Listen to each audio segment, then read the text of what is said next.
All you really need is an IBC, a hose, some really good cleaning equipment, and you're set up to make a good Pet Nat.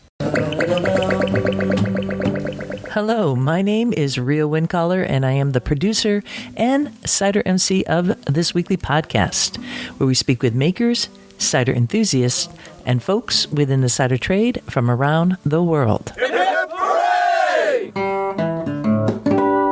Bringing us into this here episode number 413 of Cider Chat, we heard from Levi Danielson talking about the tools needed to make a Pet Nat cider. And he mentioned 3 tools. You're going to be hearing more about that because we're featuring a panel discussion on ancestral methods of cider making. And part of the topic's going to be, is ancestral methods, and I'm not going to get too into that right now, the same thing as making a Pet Nat cider? Well, I'm going to leave that to the panel to discuss, but let me just explain what I see as a Pet Nat cider. And I do this all the time because I've been making cider for a long time. I make it in very small quantities, and I have a sense when the cider is just about finishing its fermentation, but there's still a bit of activity with the yeast and the sugar in that juice. And I bottle it at that time. And what happens is that the cider continues fermenting in the bottle, and as such, I am left with little tiny bubbles. So I have a sparkling cider as a result. It's very delicate, light on the tongue, and when it works, baby, it works, and it's just so nice. So that's what I see as a Pet Nat. I would look for tiny bubbles versus a forced carbonated cider would have much larger bubbles. And often people refer to champagne in this way too, because if you open a bottle of champagne, you're really looking for small little bubbles kind of trickling up from the bottom of the glass, if you have a nice fluted glass, all the way to the top. Not something that's going to like blow off and kind of hit you in the nose and with the bubbles and the off-gassing. No, these are tiny bubbles. There's a reason why there's a song called Tiny Bubbles, all about that. We have a wonderful panel moderated by Nicole, LeGrand, Liebon. She's based in the Northeast. She has a cider consultation business. We also have Levi Danielson. He's from Raw Cider, that's based out in Oregon. We have David Carr of Raging Cider and Mead, that's in Southern California. And from France, we have Yann Gilles, who is a cider consultant there. This is a wonderful panel discussion. You're going to learn a lot. It's going to be slightly technical in the beginning, but as they go along and have the discussion, I think even if you're not a cider maker, but you're someone who enjoys learning what's in your glass, this is a great topic to hear, and it is so well done. So beginning to that shortly, but as always, we have a wee bit of news from out and about in Ciderville. Well, it finally happened, and we kind of knew it would. The French Cider Tour is sold out. Yes, it was just bound to happen. In fact, the tour was basically filled up, but we had like 1 or 2 seats, and sometimes it takes a little while for folks to make their plans, but it has happened, and we are going, and I am just thrilled to the moon. If you missed out on this tour, I want to encourage you to send an email to info@ciderchat.com and get your name now on the waiting list for the next cider tour. I mean, there's really nothing like drinking that cider or poire or perry at the spot where it was made, so you get a sense of the terroir that's right there. I mean, really, it's truly so unique. It up-levels your game 100 and zillion %. And frankly, some of the French producers of poire, they say that they will not export their cider because they just don't feel it tastes good when it gets exported. There's too much of a risk for it not to travel well. So, yes, some of the finer things in life one must travel to, and you got to kind of build it into the agenda. Send an email today to info@ciderchat and get your name on the Cider Tour waiting list. Ciderville, we have a promo code for $10 off the PA Cider Fest coming up on June 15th in Pennsylvania. This is the first time that the Cider Fest has taken place since 2019. And you and I know what happened in between that time. I mean, nobody could go anywhere, right? But they are back, baby. They are back, and it is quite the weekend. So I'm telling you this now that it's on the 15th, but you really want to make this, at least at the minimum, a long weekend. There's going to be events happening on the 14th. There's going to be events happening after the Cider Fest on the 15th and also on the 16th. We'll talk about that in some upcoming episodes. But what I want you to know right now is to use the promo code. You could arrive early, get the VIP ticket. From 12 to 1 on Saturday, you get to go in early before the crowds, and it also ties you into the seminars that take place later on, such as the cheese and cider pairing. If you have VIP tickets, you get a cheese plate from a local cheesemaker. I mean, that's just worth the price of admission right there. Cheese pairings alone can cost you $50. And at $10 off your ticket, win-win. From 1 to 4 is general admission, and there's going to be multiple food trucks and live bands. It's all outdoors. What an amazing festival. The lineup, just for the Cider Fest alone, is super cool. We're looking at 30 cideries. You also have Anchos going to be doing some pours from the UK, France, and Spain. So that will take you into another orb, a different world. And the experience alone of being in the camaraderie of fellow cider enthusiasts, that is super cool. They've really set this up very nicely. You have Plowman Cider working with Homebrewed Events, which is a woman-owned event and festival coordinator. They've set up free shuttles from some of the hotels. You could see that going to the link that's provided in the show notes. And they also have a reduced rate at the local campground. I'm going to be talking about it leading all the way up to June 15th. So you get those details as we go along. But in the meanwhile, make sure you get your tickets because they can sell out, just like the French Cider Tour. Remember to use promo code Ciderville, all capital letters. Find the links to the PA Cider Fest or go to their Facebook page, which is PA Cider Fest, and also on Instagram. And get in the groove for some really cool fun at the South Mountain Fruit Belt, where there are acres and acres of apples as far as the eye can see. Walking through the orchards. It's time for Who's Been Cross-Promoting Cider? And when I say that, what I'm talking about is who is tagging Cider Chat on Instagram or Facebook, sharing the info flyer that we have at the Cider Chat website that you could download. It's at the support page. It's really easy to do, and folks have been having a lot of fun with this. And what we saw, this was actually released on May 5th. It was on Instagram from Cider Santiago. So that's a Chilean cidery. And it was a beautiful little photo of yellow, like boots that you would wear in the rain. And it says, "My Favo Cider podcast when wandering about. This week is about cider problems." So that was that panel that we had a couple weeks ago. And it also says, "I've been listening to Rhea for ages now. Great journalism." Oh, that's just so sweet. Because, even a cider podcaster needs a little bit of boost every once in a while. And when I get these kind of like little messages, it means the world. So thank you so much, Tanya. And that's who I'm talking to. Tanya from Cider Santiago. And she has a very interesting story in that she is a food scientist. She's a retired university professor. She left Sweden almost 20 years ago and then worked at a number of what is called here on the page. It says fancy universities in the UK, Japan, Hong Kong, and New Zealand. And the last course that she taught for many years and loved was titled Food, Environment, and Health. It was all about what we do to this planet with our food habits. And then the changed environment, how it influences our food habits and the health of humans, animals, and the planet.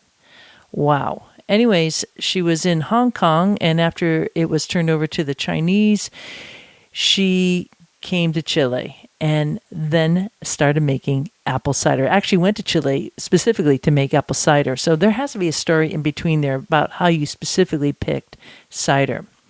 She wrote that they do have amazing ancestral apples, and I do know that because I had Diego on the podcast back in season 1 from the cidery called Quebrada del Chacao. I'll have a link in the show notes to that episode, and he was telling me all about the apples down there and the history of it. So very, very cool. She writes that there's at least 5 to 7 proper cider houses, and currently there is a lot of affection for cider, but it's a particular kind. It's called chicha, and she calls it, in my opinion, cider without patience, in that they harvest and press between March and May, and then this chicha is served primarily for the Chilean National Day, which is on the 18th of September. But chicha is like barely fermented cider, and that can give you a mega hangover. I'm not sure if that's happening here, but there's only so much chicha I'd be able to drink. And on top of that, it's also sold in recycled plastic bottles in very big quantities. Probably if you've been to the country, you've seen it. What we do know about Chile already is that there is outstanding wine down there, outstanding winemakers.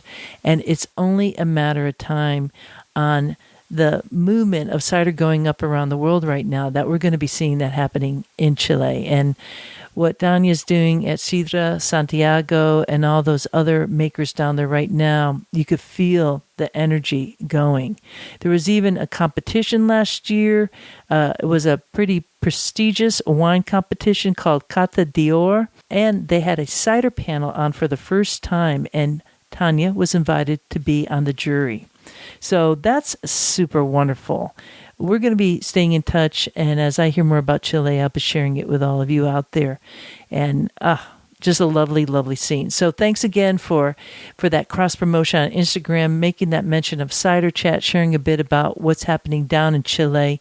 And if you out there in Ciderville want to do a little cross-promotion for Cider Chat, for our 9 years of being out here, going on 10 now, please do download the info flyer at ciderchat.com, post it on your tasting room, tag Cider Chat, put it up on social media, make mention of the podcast one way or the other, and we, in turn here at Cider Chat Central, will cross-promote you. Coming up is our featured presentation, a panel discussion on ancestral methods, as recorded at CiderCon 2024. We're going to be hearing first from Nicole, LeGrand, Liebon, bringing us into this panel discussion, and each member of the panel will be presenting themselves and telling you a little bit about their cider making technique. Then we'll be hearing specifically about the ancestral methods as used in France from Yann Gilles. Now, he does mention something that's very similar to his first name. It's also spelled, or it's said as Yann, but it's only one N, not a double N like his name. So it's Y-A-N, and it stands for yeast assimilable nitrogen. And that is a measurable amount of nitrogen in must. So must is a term that's used in winemaking, and it's that first part of the fermentation where you have the juice, in this case from the apples, with the yeast. So that's what must is. It's very simple. So we don't typically refer to that too often. You don't hear that so much in the U.S., but of course it's a very common way to describe that first stage of fermentation, that liquid is must. So yeast assimilable nitrogen is a measurable amount of nitrogen in the must that is available for yeast to use during fermentation. And nitrogen is absolutely key as a nutrient for yeast growth and thus fermentation, as it affects the rate of the fermentation and the actual final style of the cider. So don't get confused when he mentions that. You'll hear a little bit of laughter too. This is a fantastic panel. Enjoy it. Make sure right now you grab a glass and join this featured panel from CiderCon 2024. I'm Nicole, Leibon. I have a cider blend consultancy, LeNosse. I'm also on the CINA board. CINA has been putting together all the production tracks this year, and one of CINA's main goals is to give everybody the foundations of the science and the rules so that when you decide to add in your art and bend the rules a little bit, you'll know what the rules are to be able to bend them in a way that works. Hello, my name is Yann Gilles. I'm a cider-making consultant in France, especially in Normandy. Hi, I'm Levi Danielson with Raw Cider Company, and the owner and head cider maker. And my background is microbiology, but I lean more into the art side of it with cider making. I'm Dave Carr from Raging Cider and Mead in San Diego County, which, yes, apples grow in San Diego County. And same thing, I actually came from a sheep metal background and ended up getting into this many, many years ago. And I'm pretty much all about not the science. What I call Ancestral Method, it's a very traditional method in Normandy, in Brittany, in France. It was very done in the farm, usually for the making cider. And in the AOC, we have AOC production. It is the only technology that can be used for that. So what is this method? We have first an incomplete first fermentation in tank. And then we will have, again, an incomplete second fermentation in bottle. So I'm just saying that it's fresh must, and we are talking just about the sugar from the apple. So, for example, we have a must at the specific gravity, which is 1055. And then, for example, we are going to bottle the cider at 1025. It could be risky to do that, but we're doing that, daily. And we have an incomplete second fermentation in bottle. This is what we would like to. And then we get a sparkling cider after the second fermentation in bottle, ready to drink at, for example, specific gravity of 1020. And we have a pressure. So we are keeping residual sugar up to 60 gram liter. This is sometimes possible. We can also do lower, but it depends on the type of cider you want. The key is how we are going to limit the yeast in bottle to avoid from an excessive fermentation. When you have a fermentation, at the beginning in the must, you have a very, very low population of yeast, maybe something like 5,000, maybe 10,000 max. As you know, the yeast, when they develop, you have, for example, one yeast, and then a few hours after you have 2, and then 4 and 8, and etc. So this is why it's going so fast at a certain moment. The yeast are taking the energy from the sugar ferment. They want to develop, they need energy. And we could also say that they need construction material to make the other yeast appearing. Nitrogen is a construction material. So how can we limit the yeast growth in the bottle? It's just by fostering a nitrogen deficiency from the must to the bottling moment. If the yeast in your bottle have few nitrogen, very few nutrients, they won't be able to grow a lot. And that's how we keep the pressure low during the second fermentation. Nitrogen in the must, you have several forms. We have, for example, mineral nitrogen and organic nitrogen. What is interesting for you is to know that the yeast can only assimilate what we call the Yann. Yeast assimilable nitrogen, okay? So it's this NH4, the ammonium, and amino acids. And a point which is interesting when you want to analyze how many nitrogen you have in your must, you have the raw must, for example, and you have inside, the clear part of your must, and you have all the vegetal cells and the deposits, etc. The yeast are going to be able to assimilate only what is in the clear must. They won't be able to assimilate what is in your vegetal cells or deposits. This is why when I analyze the nitrogen in the must or in a cider, I asked the laboratory to make a little centrifugation before analyzing the cider or the must. We are used to analyze total nitrogen. We could say that the difference between total nitrogen and the Yann is more or less 20 to 30 milligram a liter difference. So when I have a must with 50 to 70 milligram liter, I consider it's a low amount of nitrogen, and it will be fine. It will be quite easy to make this method. And 80 to 100 is most likely what we have, and it's middle. 110 to 130 starts to be high, and when you overtake this amount of 130 milligram liter, it's going to begin to be very, very high. And when we have very high amount of nitrogen, as you know, in main of our farm, the craft cidery, they are doing in Normandy especially, also Calvados, pomos, spirits, juice, etc. So there is a way that we can change the orientation of the must and say, okay, this must is very high in nitrogen. We are going to distillate it. So what about the nitrogen in the apple? Where does it come from, and what are the factors of the variation? So you have the first effect is the variety. We know that we have varieties that are rich in nitrogen naturally, and we have also varieties that are not. So you have to know by analyze what are the type of variety you have. And then there is another factor, for example, is the maturity. We know that when you make a maturation of your fruit, you decrease the amount of nitrogen during this. The age of the orchard is also very important. When you have very young orchard during the first years of production, you will get more nitrogen than after. So it's interesting to know.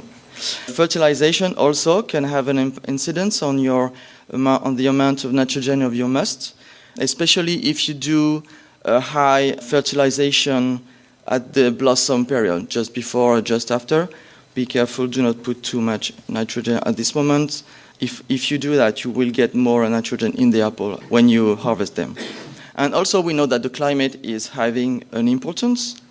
So it's an interaction between climate and soil. And especially we have seen, for example, that when we had a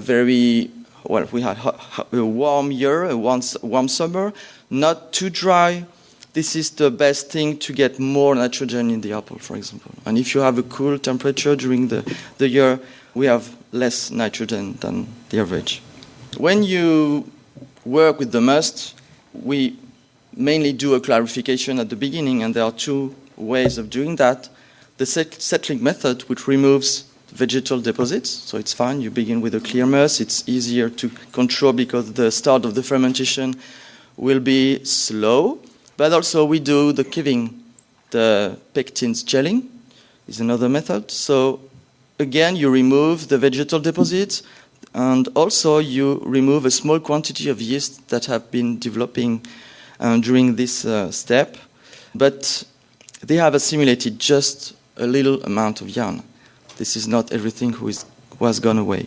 It's just maybe 10 milligram liters of nitrogen. I said I want to decrease the amount of nitrogen until the moment I will bottle my cider. So the interesting point in when there is this growth phase, because it is at that moment that we have the most assimilation by yeast of nitrogen. And we consider that the first time you have a growth, at the beginning of the fermentation, between 5 and 2 and 10 specific gravity points, we lose around 50 milligram liter of nitrogen. This is the idea. What is the strategy then? I have two goals. Keeping residual sugar, this is what we would like to, and inducing nitrogen assimilation by yeast. So how do we do that? First, you have to use low temperature. This is very important. If you are at a high temperature, your fermentation will go too fast, and it will be difficult to manage the fermentation as we would like to. And then we are going to reduce the yeast population during the fermentation. So after the first big growth, we are doing a reduction of the yeast population by racking, if it's possible. But if you have a too boiling fermentation, well, all the yeast are in the products, they are not on the bottom, so it's difficult to do that. So you have to do it many times. And then you can also use a filtration techniques, diatomy earth filter, cross-flow filter, for example, or plate also. And we are using more and more at the moment centrifugation also, which is quite easy to use. The number of the population reduction you will do and the percentage of the filtered cider you will do will depend also on the amount of nitrogen you have in your must. So you can imagine that if you do that, the fermentation duration will be between 2 and 8 months. So it's a long time process.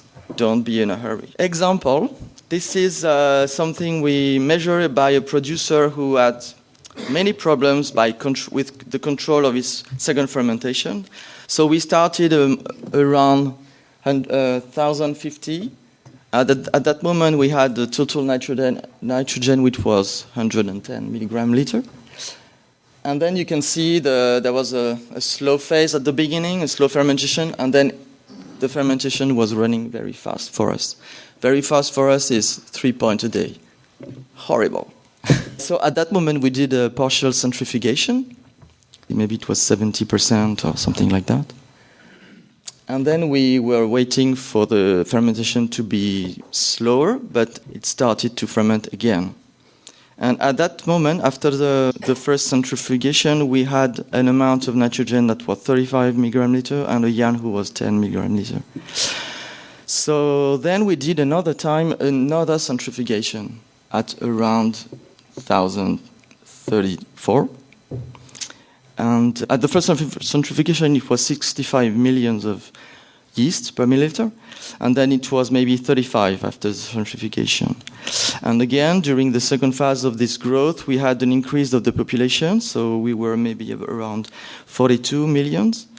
And after the second centrifugation, then the quantity of yeast, we were decreasing it at around 5 or 6 millions of yeasts, I think. Yeah, 4 or 5. Then our fermentation was very, very slow until we bottle it by the end of March. Okay, so it's a long-term production, fermentation. When you bottle your products, there is a sign that, for example, if you are less than 1 point of specific gravity that you lose every week, or better would be just half a point, this is a good sign that your cider is low in nutrient, This is a good sign. But it's a good sign only if it's in normal conditions. For example, if you are at 5 Celsius degree, well, it's normal if it's slow. Or if you have filtered everything and there is no more yeast, well, it's normal if it's slow. So you have to consider what's the situation. This is why it's called also art and not only science. It's because everything is not easy to guess. And we bottle the product between 5,000 and 1.5 millions of yeast per milliliter. This depends on many things. For example, the type of yeast, is it the yeast of the cidery, the indigenous yeast, or are they commercial strains? It depends also on the bottling period. If you bottle maybe in December, the cider is still nervous. You have lots of nutrients still, so you have to lower the number of yeast. And if you bottle, for example, in July of the next year, you will have a very cool, a very slow fermentation in bottle, so you have to increase the number of yeast you have in the bottle when you bottle the cider. Also, the quantity of residual sugar is a sign. If you make a sweet cider, you have to be careful. If you make a brewed cider, you have to put more yeast or let more yeast. One thing is important is the past experience of the cidery. This is something very important. I cannot advise the same thing in one and another cidery. I have to take into account what is the experience, what is the history, how it was doing the last year and the year before, so to have a certain idea of what to do. So to help us, we have developed some stress tests that can help. In the farm, my grandparents, when they were bottling some cider, they were just putting a bottle in the kitchen and see after 1 month how it was going. So I gave an idea of the energy of this cider for the fermentation in bottle. The temperature we like to make our second fermentation is more like 46 to 50 Fahrenheit degree. This is also because we have low acidity, so we take care about this temperature. And the bottle fermentation is between 4 to 9 months to be ready. It depends. Few advantages and disadvantages of this method. So advantages could be it's a traditional method. In France, it's very important when you sell your cider to explain that, and people are waiting. Some consumer liked to buy the cider because it is from this method. It's not pasteurized. There is no input for yeast development control, no added CO2. We have no oxidation in bottle because it's protected by the development of the yeast. And something maybe we could talk about. It's quite natural, and I like to say that our cider are alive. Disadvantages are you have to pay attention to the orchard fertilization. It's important. It's a long process, as I said. It could be quite long to make all this first fermentation and second fermentation. Also, it requires it requires reactive actions. I say when you have 3 points a day, it's emergency to filter or to rack. So you have, and it's a period that is sometimes difficult because the producer, he is harvesting the apple and he has also to be on his filter. So this is not easy sometimes. Cool temperature is needed, and this is something we have to face regarding the climate change. This is why I say it's not possible anymore to make this traditional method in France without cooling cider or cooling the cidery. It's a little bit sensitive to aromatic reduction also, and you do not know precisely what will be the pressure, the final pressure of your product. Maybe you would like to be between 2 and 3 bar. This is something we would like to, but maybe it's 3.5, maybe it's 2.5. I'm not really sure. And this is something you have to live with. And we have some alternative. Could be you make all of that, and then you can also sometimes make a disgorgement at the end, when it's the second fermentation in the bottle is finished. Also, some producers are doing what we call a mixed method. That means they add a small amount of carbonation of CO2, and they also add a small amount of yeast. So they are playing with the both. So, well, this is it. Thank you for hearing me. Okay, we're getting to the part that you guys actually paid for tickets for, which is tasting stuff. So the first one that we're pouring now is one that Yann brought.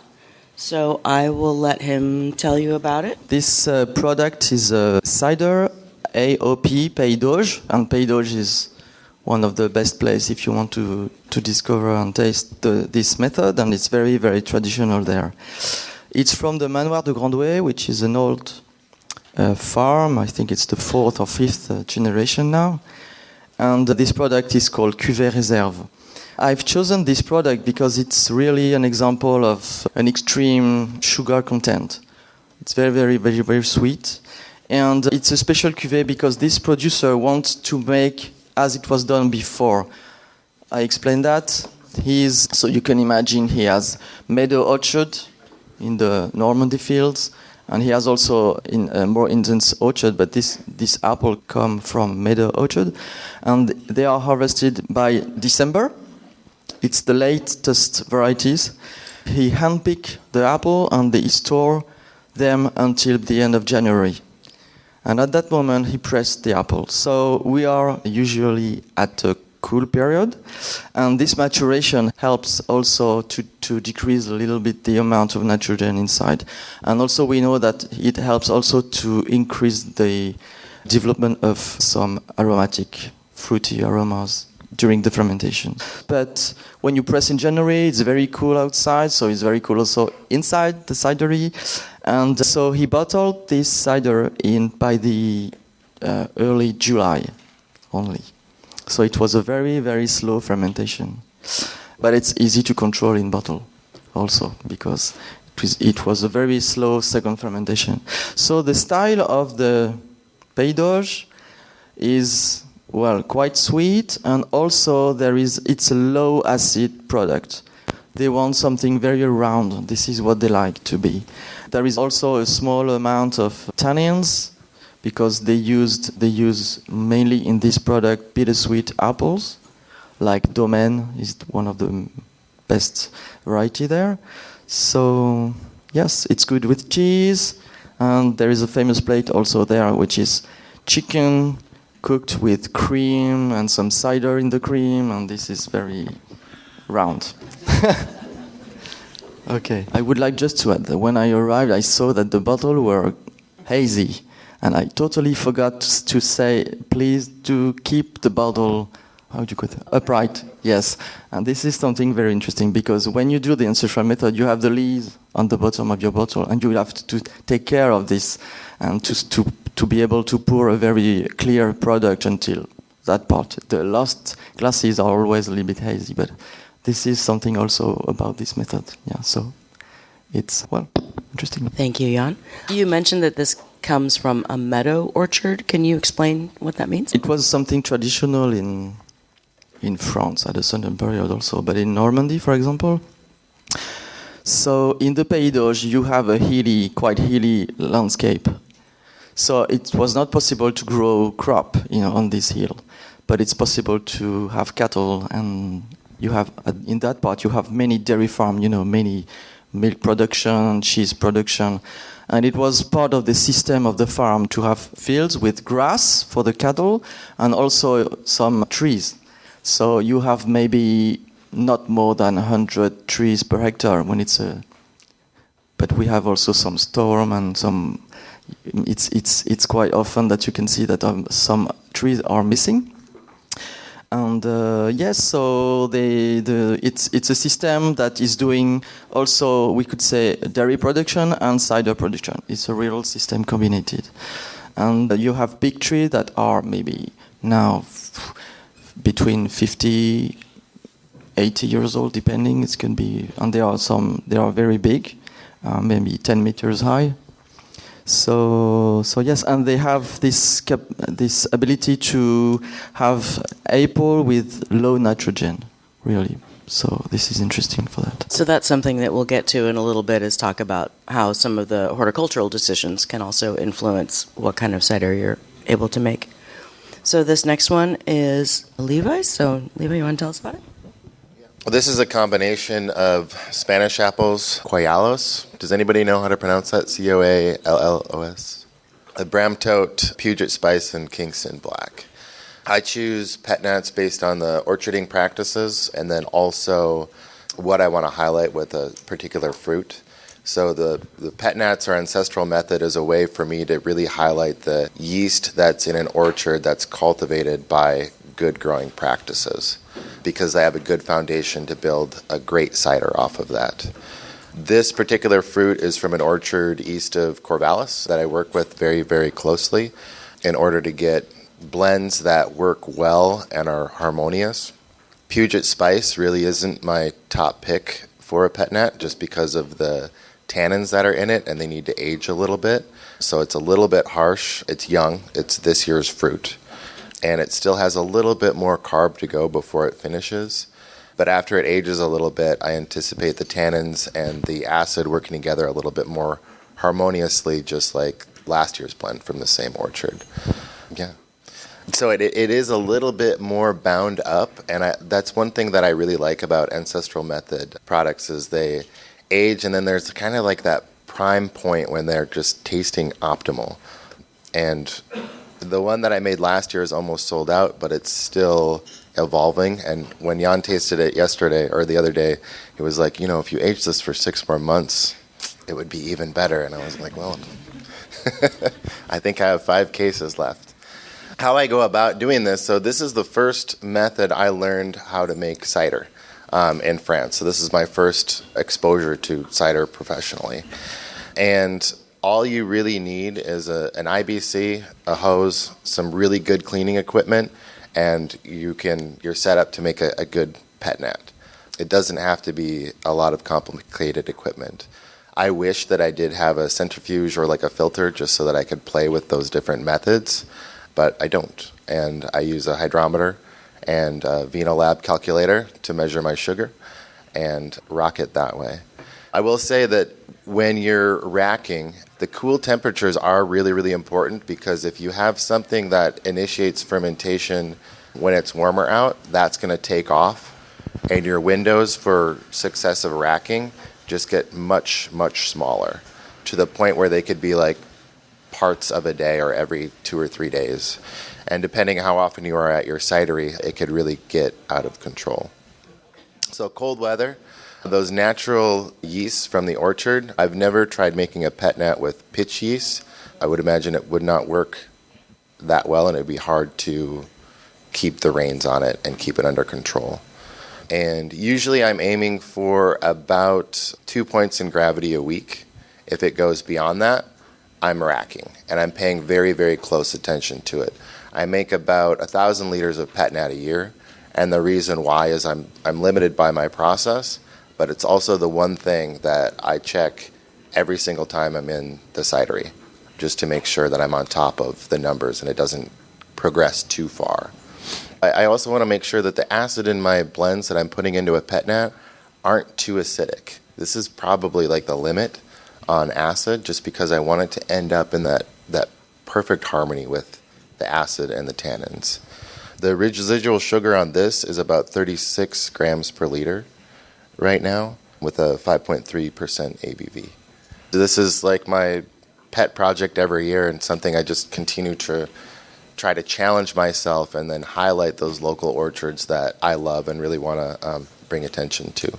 This next one we've got coming out, unfortunately the producer was not able to make it because they are in the middle of selling a house and buying a farm, and I bet most of us have had at least part of that experience.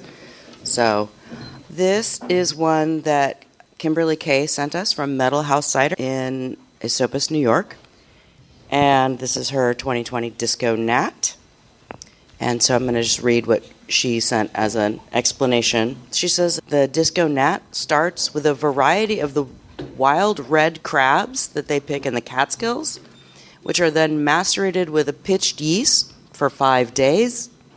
The fermented pomace was then pressed and blended with the super tannic wild Disco pear cider from that same year of 2020, and also a previous year cider. And so the percentages were 35% of 2020, 15% of the Disco pear, and 50% of the previous year cider, if I'm following her information correctly. She said that they caught this at about 1.5 bricks and bottled it then, and also mentions that these bottles are the last 12 bottles in existence of her 2020 Disco Nat, so we get kind of a treasure. We're just going to do one question while we're getting this last pour going. Somebody in the front wanted to know about the importance of bottle selection in terms of like pressure and shape and things like that. I presume, is that what you were asking? Okay. I would say if you're starting out and you're not confident with your process, get a champagne bottle, and also keep it in a good place if you don't have a champagne bottle and you're just kind of messing around. So, not at the foot of your bed. I used to make beer when I was in college, and I had some bottle conditioning at the foot of my bed. And I came home one day, and I was like looking at my bed, and there was a glass shard stuck in the wall right above my pillow. And no other evidence, that was about it, but it had like completely like exploded. So put them in a garage, put them in a case, put them somewhere else. But yeah, champagne bottles are great. They're not necessary for a Pet Nat unless it gets completely away and the pressure goes crazy. Do not rely on bottle caps popping off because of pressure. Your bottle will most likely break before your cap pops off. That's been my experience, and that's what bottle manufacturers also say too.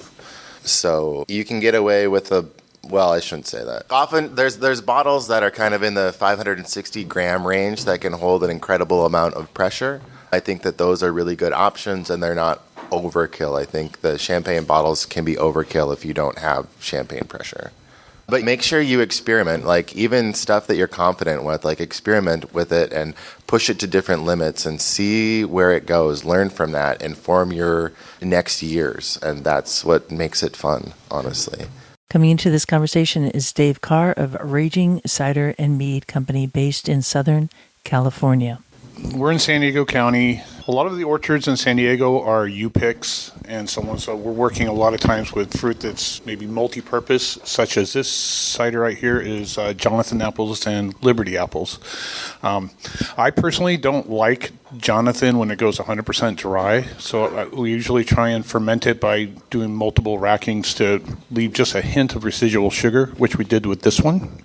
We basically fermented it, and as you were talking about, Levi, as it started approaching the end of fermentation, we started doing multiple rackings, and we used a refrigerator because it's fairly warm in San Diego County at the time of year that these are harvested. So yeah, we chill it down to 33 degrees, rack it off, and then let it go, check, see how it's doing, and then we'll chill it again and rack it off again. So one of the reasons this is not as bubbly, because this is the first time I've tried to do residual sugar in a Pet Nat, so the pressure wasn't as high as I wanted, but I was afraid of blowing the bottles up. So. And again, like I said, I don't do the science. I pretty much just do it by feel and see what happens. The orchard itself, where these apples came from, is an established orchard on the slopes of Vulcan Mountain, which is on the outside of Julian. So, and at nighttime you get a lot of cold that drops down into this valley. But it's pretty cool growing conditions. We are dry and we are hot. So if you look at the ABV, this is, I think, 10.3. So be careful. You were saying your cider is 10 ABV, 10.3. You said also that the pressure was not so high, but I really enjoy when it's just a gentle fizzing, just a gentle pressure gas, because I like to feel in the mouth the structure of the cider, and so I prefer when it's like this, just gentle. And also I just wanted to add that I talked about the factors that can affect the second fermentation in bottle, and the alcohol content, the ABV is very also important. My experience is the more alcohol you have, the more yeast you have to add, because they are very influenced. I mean, if you bottle at 5 or at 7, it's not the same history in your bottle. So at 10, maybe it's the reason why you have a so gentle fermentation, maybe. I have a question for you, Yann. When looking at the success of racking that people do, the more farm style versus filters and things like that, is there like a preferred or more successful filter method that is becoming more common? I've seen a lot of centrifuges. I know certain people really like the DME filters quite a bit, even though they're a lot of work. But what has your experience been? In the 90s, the producers were trying to make more cider and sell more cider with this method. But at the beginning, they were just doing, as on the farm, that means by racking. But when you increase the amount of your production, you guess quite easily that it's not anymore possible at a certain moment, and it's difficult also to rack. So racking is used sometimes as an alternative that, okay, you don't want to set your filter, you just want to slow a little bit down your fermentation, so you can do that. So many people are doing that, but not only that techniques, it's just they consider they have to slow down a little bit the fermentation. So then they use at the beginning plate filter, which is fine, it's not expensive, but again, when you go into more production, it costs a lot. The plates are very expensive. And also the problem is that to make a filtration after 5 or 6 points of lost specific gravity points, and at that moment you can imagine it's very, I don't know what, sticky maybe? It's very, very, very sticky. So plates are not the right filter to use at that moment. And then they invested into diatomy earth filter, which are the main filter we can find by the craft cidery or traditional cidery at the moment.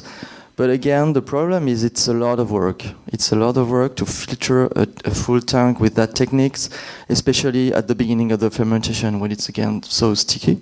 So then arrived the cross-flow filter, which is very expensive, but also is a filter who can deal with many, many situations. So we have more and more about this filter. And also the situation of the centrifuges. Well, it's an old technique. It was used mainly in Brittany and less in Normandy, but maybe it's a question of technicians. People like me, we have sort of influence sometimes about the choice. And it was said that these techniques could be sensitive to what I called the framboisé in French, which is translated by English people as cider sickness. I think. It's when you have a big production of acetaldehyde, the grassy aromas, you know.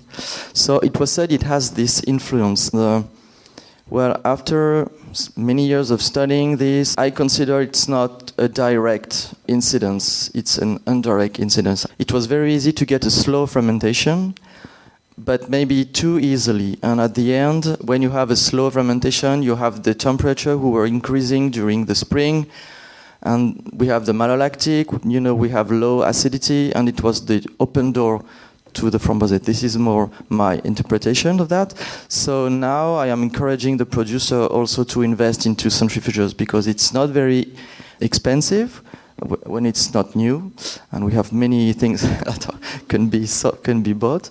And yes, we use it only at the beginning, just for the first intervention. It's not a good idea to centrifuge when you want to store your cider just before waiting for the bottling, because the centrifuges takes away the biggest things like the yeast, but does not really take away the lactic bacteria, for example, or the bacteria like Ximomonas, who is responsible for the cider sickness. So you have not a balanced microbiological things. And it's the open door also, again, to some problems with bacteria. So centrifuges is nice at the beginning. It's interesting. It does the work when you can go and harvest or go and do another thing, just to be... Yes, it's centrifuge alone. It does the work, so this is how we're doing. That's exactly what I wanted to know. I had another comment or question, too, just on the microbes that are on the apple when they're in the orchard, because that's something that comes up a lot. And you had mentioned this producer storing the apples until January. And I was wondering if storing the apples changes the microbial profile of the yeast that's on the skin of the apple. When you store the apple or when you delay the moment you will press your apple, this is the same thing in the orchard. We most harvest on the soil with machine. So we are waiting few days, maybe few weeks that the apples are at the right moment to be harvested. So when you're waiting, the microbiology is changing on the apple. The problem is if you have, rotten fruits? Yeah, okay. So you have an increasing in different categories. You have the good yeasts that are increasing, and also I'm very fond of having more Ensania valbensis, which is a very, very interesting yeast, which is an apiculate yeast that can ferment just a little bit at the beginning, and it's very interesting to get flowery and aromas. And so we have more of those, but also you can have more of the others, so more acetic bacteria, more Brettanomyces also. So it's always a little bit risky. You have to be sure that you don't have any rotten fruit, and this is very important. So yes, you can have sometimes... Well, it's a good idea to do that because you can really have nice aromatics due to those yeast. But it couldn't be also sometimes be a bad idea because you can have some acetic bacteria that can develop. For example, the pears that are very sensitive to that evolution. I have another comment on that too, because you brought up apiculate yeasts and the character that they bring in, the brevis, for example. And then when you're doing a natural fermentation with those yeasts, it's not just one yeast arc that goes like this. You've got multiple players in there kind of coming up, doing their thing, and then dying out at earlier ABV levels or certain acidity levels or just being consumed. It's like microbial warfare. And then when those yeast are ramping up, they're using a lot of nitrogen. So when you're filtering, you're knocking them back, and then they have to rebuild again. So it's like getting a plant stuck in the growth phase before it produces fruit. And you're like continuing to do that until you get this really stalled fermentation that's very slow. And you can control it even further. So your first filtering, your first racking is the most important one. Everybody up here was admiring the aromatics in the glasses, and I'm sure you guys got some of that. Yann, you were talking about how in France they see Pet Nats and Ancestral Method ciders as being sort of alive, and I'm curious if you could talk about that a little bit. We had a discussion about whether we should pour during the session or whether we should pour ahead of time, and the unanimous agreement was that we had to have fresh pours. And so if you guys could talk a little bit about both the aromatics and your choices about the fresh pours and the aliveness of the cider, I'd like to hear what you think about that. There are 2 points about that fact. There is something about the naturality of these techniques, or the more if you do with racking, it's it's a continuum between the orchard and the final product. In the orchard, you get your apple due to the tree, due to the life of the tree, due to the system of the roots coming from the soil and the sun who is giving energy, etc. So it's quite natural you get your apple. even all the more if you are in organic cidery orchard. And then it's just something also natural that we are doing with the natural yeasts and the fermentation. We are just try to control, and we bottle, well, I think half of the cidery I'm working with are doing with also the natural yeast, so the yeast that are coming from the first fermentation, and the other prefer to filter totally the products and add the commercial yeast just to be able to control a little bit more. It's a question of pressure, but it's a question also of taking away lactic bacteria or some Brettanomyces also. It's also to decrease the amount of the other microbes that are here. So yes, there is a certain movement in France, maybe here too, about the natural wines. They are saying it's alive, and I've read recently something about the alive food also, but I don't know very much about that. So yes, we could say it's a very natural way to make a cider. And yesterday there was a producer from Norway, I think. He said, well, the best way to make a cider would be just to put the must in the tank, let it ferment, put in the bottle, and you get a cider. And this is quite like a continuum, like it's, yeah. And there is another reason I call it's alive. It's really alive because it's fermenting still in your bottle. And the second fermentation is something that will go through many months. And even 1 year or 1 year and a half, there are still aliving yeast in your products. So yes, it's something a little bit magic, I think. So sulfites and the use of sulfites. I like to use as little sulfites as I need to. Sulfites, when it comes to juice, they're pH dependent on their activity against microbes. It really depends on the quality of apples. If I've got like perfect primo apples and I'm confident with how they were harvested and how they arrived at my door, I might not use any sulfites at all in the must. This one, I would have to check my notes, but I don't think that I did. And because this was pressed in a less than ideal scenario where there was like a kill step in the water bath. And so this Pet Nat is actually, I used a starter from a last year's Pet Nat to get the yeast from that orchard because I knew the kill step in the press probably killed most of the good that was in there. And then I'm just inviting whatever from the air or in my cidery into that. And that's not from the orchard. That's not what I'm going after. So minimal sulfites, I'll probably use a little bit at bottling too, just to kind of control the amount of oxidation that I have in the bottle. And again, that's like a kind of a 10 ppm maybe kind of a call at the very end, and kind of depends on what I'm tasting, if there's any semi-weird stuff going on that I want to control for.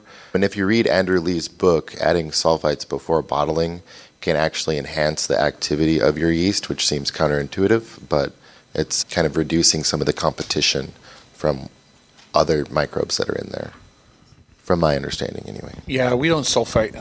So not had much. I'll take that back. When we do our Perrys, I do a 20 ppm before packaging because I've just had too many Perrys go sideways. But yeah, with our ciders, we don't sulfite. We're 100% native fermentation. So it's whatever came into the cidery from the orchard and what's in our equipment. And then in the case of these apples, since they were coming from a U-pick, a lot of them were stored for quite a while. So I'm sure there was some sharing going on within our cooler with stuff from other orchards. But yeah, no sulfites, not been a fan. Historically speaking, I think that sulfite has always been used in France, for a long time. You can find some old advertisement about product, you don't know what is inside, but it was sulfites inside, and it was advised to be used for farmers or things like that. So it's not quite a new product. But first things is we used more and more sulfites by the end of the 90s because we were facing higher temperature during the harvest period. It was the beginning of the real climate change, And as we have a low acidity, we had malolactic very early, maybe just in the must. We had the start of the malolactic. It was very often. So I started to use sulfites, not for controlling the oxidation, not for controlling the yeast, but against the lactic bacteria, because it was the first door open for the cider sickness after, and this is how we did it. And then we were also working about cooling temperature and managing the pH. So we have decreased year after year the amount of sulfites. And also the reason why I don't like to use sulfite in the must is you totally prevent the non-Saccharomyces yeast are very sensitive to sulfites, and they can be really very interesting for the aromatic profile. But if you use only maybe 10 ppm in the must, they won't be able to develop. So this is why we don't like to use it early. But if I'm working with a cidery that has many problems with cider sickness, I have to do it because it's a choice. What do you want? What you don't want? Also, the problem is in the cidery or the farm we are producing Calvados. When we make the kiving and the starting of the fermentation, it's always possible to say, well, this cider is going to make a cider for in bottle, or maybe it can also make a cider for distilling. And using sulfites is really not a good thing to do when you distill. And when we bottle, if I use sulfites, it's not a question of oxidation, because I consider the cider as a oxidative product. It's naturally like that. And so when we bottle, we know that the yeast are going to make the fermentation, they will develop, and they are very antioxidative. They are the best for that. So when we have cidery, they prefer carbonate, for example, or carbonate unpasteurized. They won't have this growth of yeast. So to avoid from that, they use sulfites and also ascorbic acid, because it's antioxidative. But when we make the ancestral method, it's really not the point. So if I use sulfites, it's mainly against the bacteria and to prevent from the cider sickness. So I use, maybe when bottling, we are between 0 and 70 milligram liter, so ppm, depending on the situation. I've had a question for a long time. Okay, her question is running into diacetyl, and how do you avoid that? And also, for you guys, for Dave and Levi, how do you maintain some residual sugar? Diacetyl? Okay. Look, for my opinion, comes more from the malolactic. In the Pays d'Auge, for example, it's very, very liked to get some buttery notes. It's not a problem for me, because it's quite typical to have malolactic in our products, and we are maybe used to that. So we do not consider it's a big fault in France. But maybe for your products, it can be a little bit different. I would say the first thing would be to prevent from the malolactic to get. So this is what I'm trying to do also. So maybe it's the same fight. I usually don't have a problem with diacetyl, so I can't really talk too much about that. I realized that I forgot the most important part, and that's when to bottle and managing kind of like the end point of my fermentation. So I use the old school method of, I kind of have a target of where I'm aiming for. I'll take the cider, and it has to be after that final amount of racking, really. So I'll take an early sample, I'll bring it into a warm temperature and stress test the heck out of it and see where it ends up and find out where the bottom of the fermentation is. And if that's too low, then I know I need to rack my main batch at least one or a few more times. And you need to be very, very careful when you're doing that, because you need to make sure that you count your bottling as an actual racking, so you can hone in and get closer to where you're actually going to be. I've made that mistake before. So that's basically it. It's like after I rack, I'll pull off a sample, I'll stress test it and find out where that's going to end up, and that kind of informs future racking and then eventually when I'm going to bottle. And I bottle 3 points above the bottom gravity, so that gets me the right amount of bubble that I want. There's always a little bit of a guessing game exactly how that's going to be, because it's not like I'm mimicking the exact bottling.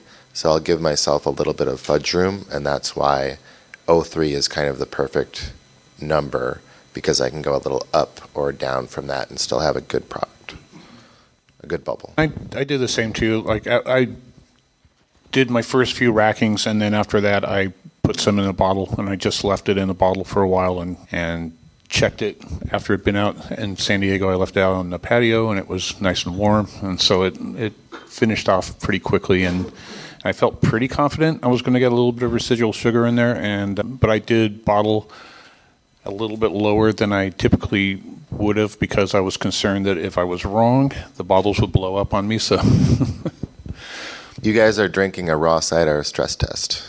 So, I did 3 of them and chose the right pony for the show. So, Science in action. How do you differentiate between Pet Nat and Ancestral Method? And you'll have noticed we did not begin with a definition for either of these, in part because leading up to the conversation we were talking about how it's complicated. there isn't a defined term for Pet Nat apart from it being natural bubbles. And I think that there's a lot of things kind of stacked onto that can be great. Ancestral Method versus Pet Nat, it's like the natural bubbles versus Ancestral Method, and they're very, very similar. From a consumer's perspective, I think that we need to kind of figure that out. Does Pet Nat mean that it's from a biodynamic-ish orchard or not? Because I think a lot of people, especially in the wine world, attach to that definition. But does it matter? It matters from a consumer perspective and having a clear message on what's what. As a producer, I'm not as concerned about it. As a salesperson, I'm more concerned about it. Pet Nat so much hasn't meant dry to me as it's meant the growing practices in the orchard and also natural fermentation. That's how I guess that all comes from the wine world as well. It's just kind of the definition I viewed a Pet Nat as. I don't typically label my things a Pet Nat other than a couple of ciders we've done because they come from a huge old orchard that is just organically grown and not certified in any manner, but and they are dry. They're dry as hell. So. And the other thing too is that's not to take away from the orcharding practices. I think that having those natural orcharding practices without all the inputs that modern agriculture has added on is extremely, extremely positive. Chemical keeving versus racking. Okay. Well, do you have 30 minutes? Or? I said quick question. Okay. Okay. Keevings is the best way to get a clear must. I mean, it's the clearest must you can have if you do it well. If you fail in your keeving strategy, it will be awful. So some producers are just sometimes doing a racking because they are afraid of missing their goal by keeving. And then keeving is also a good way to, when you have the first yeast who are developing, I said it's only a little bit nitrogen who is getting away, but also you have a very high consumption with the natural yeast of vitamins. So after, when you rack this cap, you have a very slow fermentation. It's the slowest fermentation you can have. You are happy with that because you have to control your fermentation. You have to make another rack or a filtration after 5 points of fermentation, and you don't want to go the day after you have racked your cap. So it's the best way to control everything. I think this is what I would say. All right. Thank you very much. Thank you, Dave. Thank you, Levi. Thank you, Yann.